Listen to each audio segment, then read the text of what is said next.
My wife's coworker sent her a text at midnight. Falling asleep without hearing your voice feels wrong. My chest tightened. I scrolled through their messages. They talked for hours every night. About their dreams, their secrets, and me. My hands shook as I typed a reply. Maybe you should tell my husband about us. The read receipts popped up, then 3 dots. But no reply. The next day, when my wife walked into the kitchen, I wasn't alone, and she knew exactly why. I never thought this would be me. I'm 42. Lived in Columbus, Ohio all my life. I've got a steady job at a car parts distributor, been there 18 years. Got a wife, Sarah, been married for 15 of those years. We've got 2 kids, a boy who's 11 and a girl who just turned 8. To everyone else, we looked like we had a normal, boring suburban life. Minivan, school runs, weekend soccer games, grocery lists on the fridge. The usual. Sarah works in downtown Columbus at some tech firm. She's a project manager. Honestly, I never fully understood what she did all day, but she always came home tired. Always on her phone, answering emails late. I didn't question it. I trusted her. We've had rough patches, sure. What couple hasn't? But nothing like this. This happened last Tuesday night. She was already asleep. Phone buzzed on her nightstand. Usually, I ignore it, but it kept going off. I leaned over to put it on silent. That's when I saw it. Mike, falling asleep without hearing your voice feels wrong. I just stared at the screen. My stomach dropped. My hand was frozen in the air. I waited to see if it was a mistake. A spam text. Something from a friend. But it wasn't. It was part of a long conversation. A very long conversation. Her lock screen didn't hide previews, so I tapped in her code without thinking. I know it. It's the kids' birthdays. The text thread opened, and my world cracked open. This wasn't some quick affair. This had been going on for months. I scrolled and scrolled. They talked late, every night. Sometimes until 2 a.m., 3 a.m. While I was asleep next to her, they were talking about dreams, fears, plans, their favorite movies, inside jokes. He knew things about me. She told him what I cook on Sundays. She laughed about my obsession with fantasy football. Said I snore like a broken lawnmower. They had nicknames for each other. She called him Sunset. He called her Blue. I don't even know why. I don't know who she is in those texts. I kept reading. I wish I could wake up next to you just once. I hate pretending all day. I just want to be real with you. I love how you see me. No one ever sees me like you do. That one hit the hardest. Because I thought I did see her. I thought I was doing the right things. I went to work, came home, took care of the kids, helped around the house. I thought we were solid. We weren't passionate, but we were safe. I thought we were in that second phase of marriage where it's less sparks and more comfort. Apparently, I was wrong. I saw a message from him from a few nights ago. Mike, he doesn't deserve you. He'll never love you like I do. And her reply, Sarah, don't say that. He's still their dad. Still their dad. Like that was my only role now. I should have confronted her right then. But I couldn't breathe. My hands were shaking. I didn't want to wake her up. I didn't want to cry in front of her. I needed to hit back. To take back control. So I replied to him from her phone. Me. As Sarah, maybe you should tell my husband about us. He read it instantly. 3 dots. Then nothing. I waited. Sat on the edge of the bed while she kept sleeping. No reply. The next morning, I got up earlier than her. Made coffee like usual. Got the kids ready for school. She came down in her robe, yawning, rubbing her eyes. She smiled at me like everything was normal. But I wasn't alone in the kitchen. My brother, Daniel, was there. I had called him at 5 a.m. Told him everything. He came over with a duffel bag and quiet rage on his face. Sat at the kitchen table like a statue. When she saw him, she froze. Looked at me. Then her phone. Then back at me. She knew. Right then she knew. She tried to speak. Can we talk alone? I didn't answer. I walked out of the room. Later that day, when the kids were at school, we sat down in the living room. She was already crying before I said a word. I never meant for it to go that far, she said. I just stared at her. I was lonely, she added. You've been distant for a long time. It started as just talking. He listened. I asked, did you sleep with him? She hesitated. That was enough of an answer. Eventually, she said yes. Twice. Once after work, at a hotel by Easton. Another time during a business trip in Chicago. She said it was a mistake. That she felt sick about it. That she ended it weeks ago. But I don't believe that. Not after reading those messages. She asked if I wanted to work through it. If we should try therapy. I told her I didn't know, and I still don't. Right now, she's staying at her sister's house in Gehenna. The kids think she's just taking a break for work. I haven't told them anything yet. I don't know how. The worst part? I miss her. Even after all this, I still reach for her side of the bed.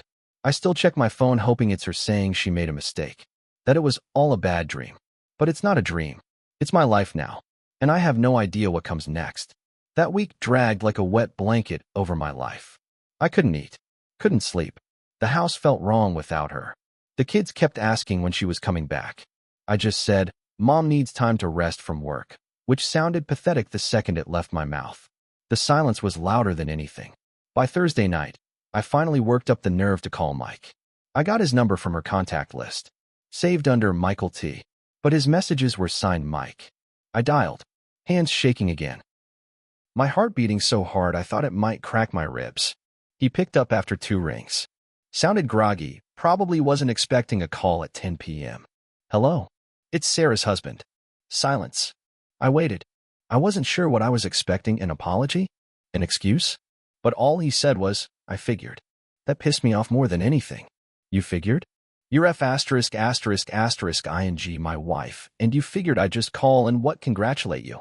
He exhaled slowly, then said, Look, man, I didn't mean for it to happen like this. We worked together. We talked. We clicked. I didn't plan to hurt you.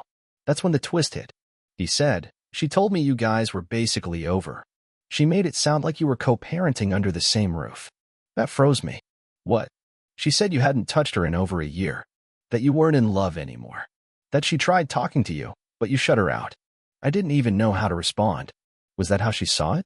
I mean, yeah, we hadn't been intimate as much. Life got busy, but I didn't think she felt that distant. I thought we were tired, not broken.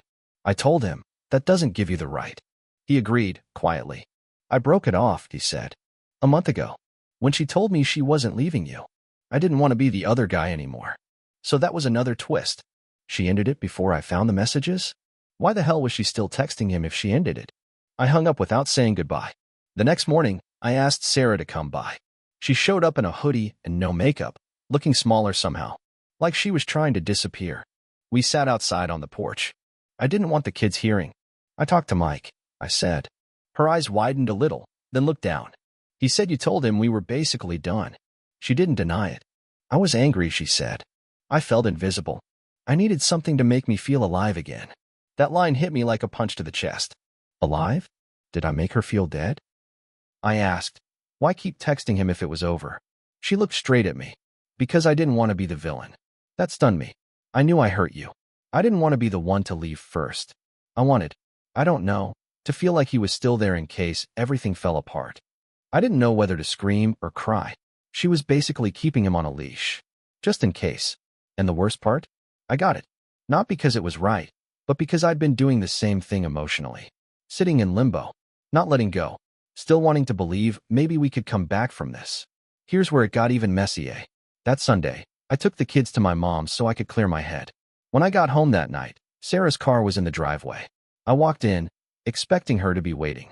But instead, I found her in the kitchen, standing across from my brother, Daniel.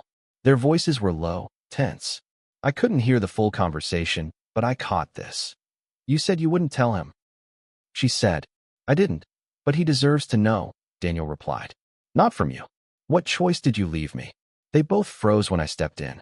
What's going on? I asked. Sarah looked pale. Daniel looked pissed.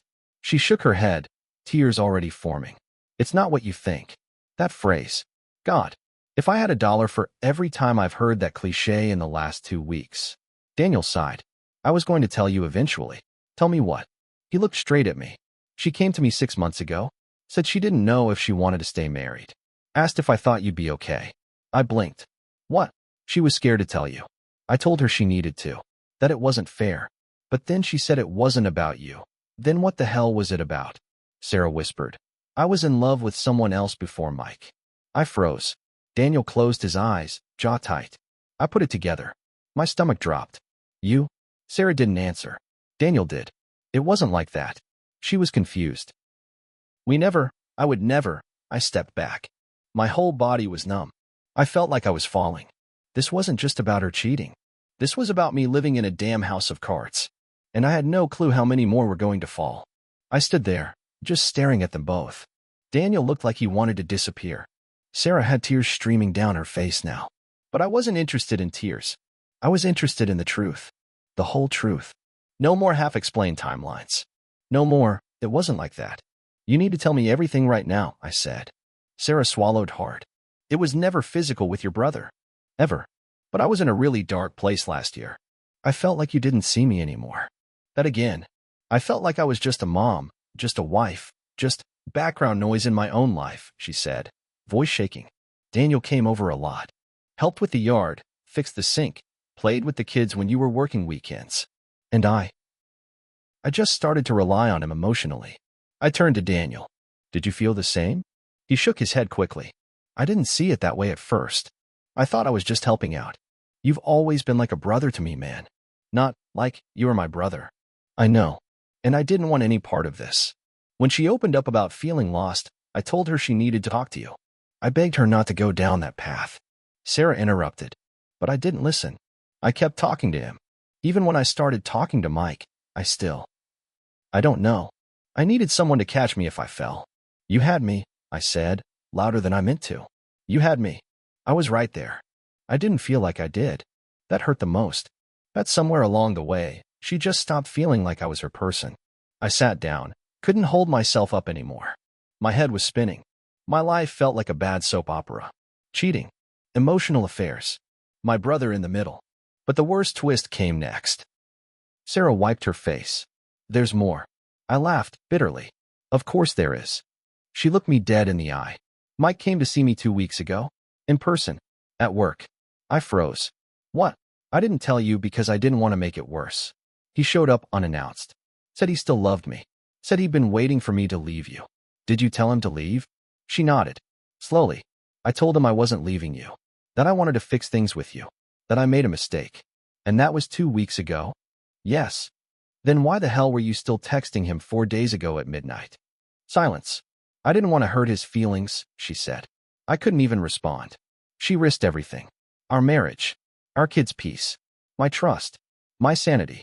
All of it. To spare his feelings? Then Daniel added, that's not all. Mike's been to your house. I looked at him like he slapped me. Excuse me. Last month. When you took the kids to your buddy's cabin for the weekend. She told me she needed space. I figured she was staying home to breathe. But I drove by on Sunday to drop off some stuff and saw his car. I turned to Sarah. Is that true?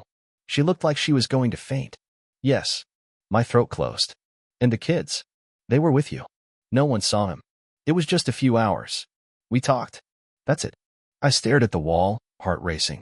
That's it. 3 syllables that meant absolutely nothing anymore. I stood up, walked out the front door, and sat on the steps. I needed air. Needed space. I felt like I was drowning in betrayal and none of it made sense. How do you spend 15 years with someone and not see this coming? Or worse, how do you see it coming and still let it happen? Behind me, I could hear her crying. Daniel stepped out, stood beside me, but didn't say anything. I broke the silence. You're my brother. I know. I trusted you. I didn't betray you. You didn't stop it either. He didn't argue. Just sat down next to me.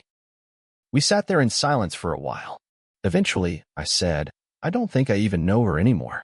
Daniel stared out at the street. I don't think she knows herself. The next day, I didn't go to work. I couldn't sit at a desk while the world I built was in pieces. I needed answers. I needed a moment where everything finally made sense. So I called Sarah and told her to come over. I also called Daniel and told him to be there. I didn't care how awkward it was. I didn't want whispered conversations anymore. No secrets. No more finding out things secondhand. They both showed up around the same time. Sarah looked exhausted. Daniel looked guilty. I didn't even wait for them to sit. I want everything out in the open, I said. No filters. No half-truths.